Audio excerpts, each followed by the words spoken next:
असेल। पुढची बातमी कल्याण डोंबिवलीतून आहे। कल्याण डोंबिवलीत महायुतीचे 9 उमेदवार बिनविरोध निवडून आलेत। विरोधकांना उमेदवार मिळत नाहीयेत ही लाजिरवाणी गोष्ट आहे अशी टीका शिवसेना शिंदे गटाचे आमदार राजेश मोरे यांनी केली आहे। तर केडीएमसीत महायुतीच्या 122 पैकी 118 जागा येणार असा दावाही राजेश मोरेंनी केला आहे। कल्याण डोंबिवली महानगरपालिके नेहमीप्रमाणे या महायुतीवर इथल्या नागरिकांचा प्रचंड विश्वास आहे। विरोधक कुठेतरी कमी पडताना दिसत आहेत।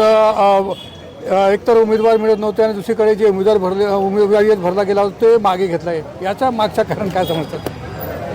विरोधकांना उमेदवारी मिळत नाही एक अतिशय लाजिरवाणी गोष्ट आहे। कारण महायुतीच्या माध्यमातून अनेक विकास कामं अनेक प्रकल्प या महापालिकेच्या माध्यमातून राज्याच्या माध्यमातून होत असताना सुद्धा विरोधक ट्विटरद्वारे फेसबुकद्वारे इंस्टाग्रामद्वारे नेहमी टीका करण्याचं काम घरी बसून टीका करण्याचं काम करत असतात।